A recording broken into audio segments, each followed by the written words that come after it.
Marwar bulletin देखने वाले सभी दर्शकों को चंद्रमोहन कल्ला का नमस्कार, राम राम ने खम्मा गणिसा।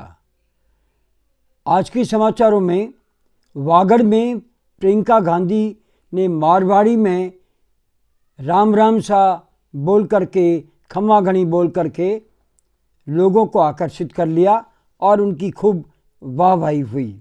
उन्होंने सभी का दिल जीत लिया।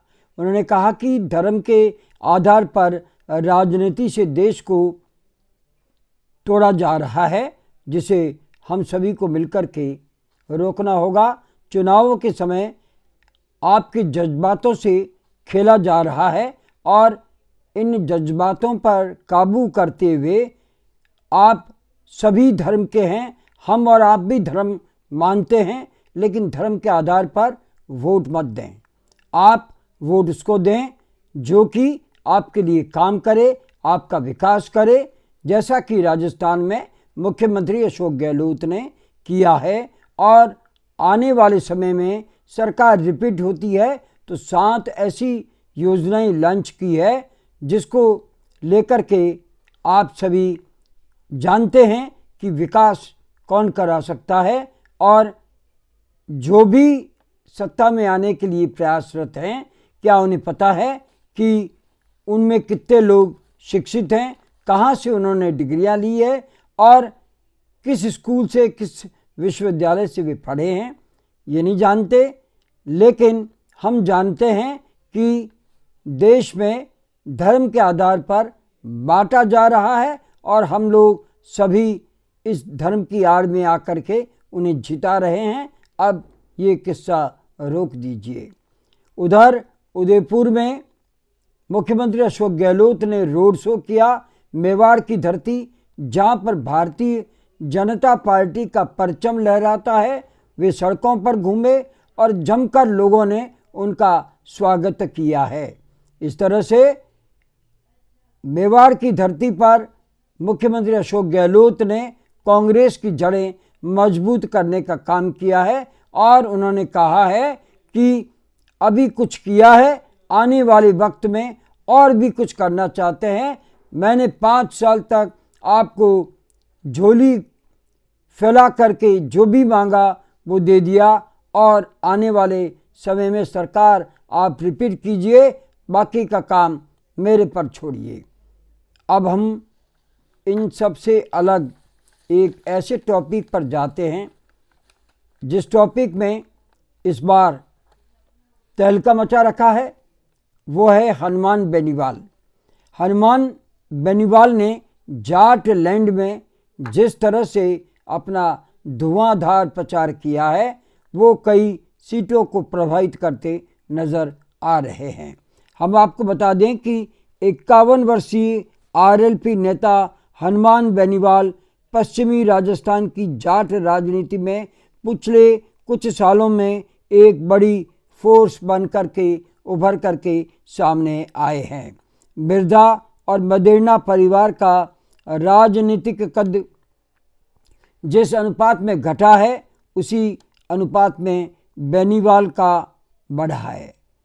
बेनीवाल की आक्रामक और तू तड़ाक शैली भी राजस्थान के मिजाज से अलग कुछ हरियाणा के जाट नेताओं का तर्ज पर है और युवा वर्ग बड़े तबके के साथ में उनके साथ जुड़ता चला जा रहा है।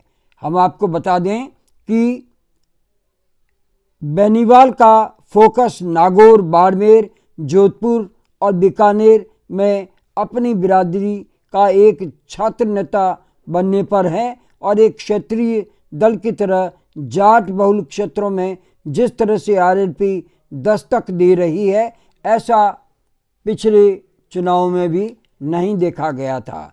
पश्चिमी राजस्थान के जाट कभी मन से बीजेपी के साथ हुए ही नहीं। ये बात हम नहीं, सभी स्वीकारते हैं। 1998 में जिस तरह परशुराम मदेरणा की अनदेखी हुई और फिर महिपाल मदेरणा को घेरना और भवरी देवी कांड में उनका फंसना, कुछ ऐसे बातें थी जो आरोप कांग्रेस पर लगे। और हालांकि इन तथ्यों में कोई सुदृढ़ तथ्य नहीं था जिससे कि ये आरोप कांग्रेस पर लगाए जाते, लेकिन जाटों ने कांग्रेस पर इसके आरोप मढ़ दिए थे। इसी वैक्यूम में बेनीवाल को जड़े जमाने का मौका मिल गया। 2013 में मोदी लहर के बावजूद उनकी रैलियों में भीड़ चर्चा का विषय बनी और वो निर्दलीय चुनाव जीते। 2018 में 57 उम्मीदवार मैदान में उतारे, जिसमें से 3 विधानसभा पहुंचे। 2019 में नागौर से सांसद का चुनाव जीत केंद्र में बीजेपी को समर्थन भी दे दिया और 2018 में आरएलपी जीती तो तीनों ही सीटों पर, लेकिन करीब 30 सीटों पर नतीजों को प्रभावित किया और यही कारण रहा कि बीजेपी को हार का सामना करना पड़ा, सरकार से जाना पड़ा और इसीलिए बीजेपी ने 2019 में उन्हें समर्थन दिया और सांसद बनाया नागौर का। नतीजा ये रहा कि अपने ही गांव में अपने उम्मीदवार को वे सरपंच का चुनाव तक नहीं जीता पाए। कारण था मुख्यमंत्री अशोक गहलोत ने अपनी नज़रें उन पर टेढ़ी कर ली थी और वे उनके विकास को रोक बैठे थे। अगर ये कहा जाए कि सुबह के भूले को घर लौटने का मौका पहले किसानों और फिर पहलवानों के आंदोलन में मिल गया था। कुछ उपचुनाव में भी आरएलपी को मिले वोट कांग्रेस की जीत का कारण बने, बीजेपी से दूरी बढ़ी और गहलोत के साथ किसी अंडरस्टैंडिंग की चर्चाओं ने भी बल पकड़ लिया था। इस पृष्ठभूमि में इन चुनावों में बेनीवाल के 73 प्रत्याशी मैदान में है। कांग्रेस नेता हरीश चौधरी ने बेनीवाल को गहलोत की बी टीम का आरोप भी लगा दिया था। हालांकि बाद में उन्होंने अपनी गलती स्वीकार भी की थी। अब बायतू विधानसभा क्षेत्र से हरीश चौधरी आरएलपी के उम्मीदवार बेनीवाल से कांटे के मुकाबले में फंसे हुए हैं। ओसिया में दिव्या मदेरणा के खिलाफ हालांकि आरएलपी ने कोई उम्मीदवार मैदान में नहीं उतारा है, लेकिन चर्चा है कि बेनीवाल के वोट बीजेपी के पक्ष में पड़ सकते हैं। इसके विपरीत बीजेपी में शामिल हुई ज्योति मिर्धा के खिलाफ भी नागौर में आरएलपी का कोई उम्मीदवार नहीं है, पर उनके वोट कांग्रेसी उम्मीदवार उन्हीं के परिवार के हरेंद्र मिर्धा को पड़ सकते हैं। ऐसे संकेत हनुमान बेनीवाल ने भी दे दिए हैं। बेनीवाल ने इस बार चंद्रशेखर रावण के साथ गठबंधन कर दलित जाट कॉम्बिनेशन बनाने की कोशिश की है। कुछ स्थानों पर ग्रामीण मुसलमानों को साधने का प्रयास किया है, लेकिन ये सब आनन फानन में किया गया है। यही कारण है कि उनका कद और दायरा 2018 के मुकाबले कुछ खास बढ़ नहीं पाया है। बेनीवाल की ग्रोथ और 2018 में उनमें दिख रही संभावनाओं के बीच का अंतर त्रिशंकु विधानसभा बनने की स्थिति में ही कम हो सकता है, पर इसके लिए आरएलपी को पिछली बार के मुकाबले ज़्यादा विधायक जीत कर के सामने लाने होंगे। बात करें 90 वर्ष के कैलाश मेघवाल पर भी नज़र रहेगी, जो पिछला चुनाव भीलवाड़ा की शाहपुरा सीट से रिकॉर्ड 75,000 वोटों से जीते थे। 6 बार विधायक बने, 3 बार सांसद बने, केंद्रीय मंत्री रहे, विधानसभा अध्यक्ष रहे, बीजेपी उपाध्यक्ष रहे। मेघवाल का टिकट काटना बीजेपी नेतृत्व के दिमागी दिवालियापन की निशानी प्रतीत होता है।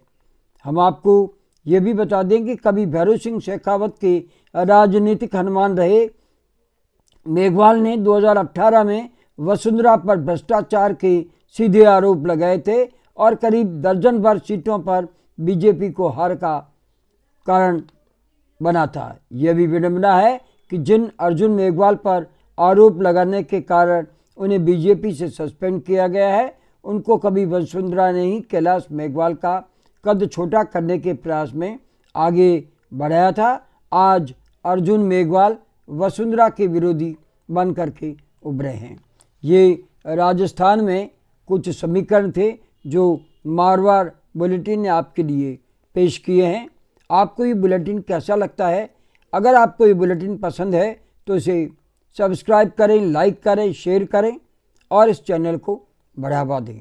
साथियों, 25 नवंबर को मतदान है और मतदान के दिन आप घरों पर नहीं बैठें, घरों से बाहर निकलें और अपने बूथ पर जाकर के वोट दें। अधिक से अधिक वोट देंगे तो आपको अच्छा विधायक, एक लोकतंत्र का प्रहरी आप जयपुर भेजने में कामयाब रहेंगे, ताकि वो आपकी आवाज़ बन करके विधानसभा में बोल सके। आज बस इतना ही। अब हमें आज्ञा दीजिए।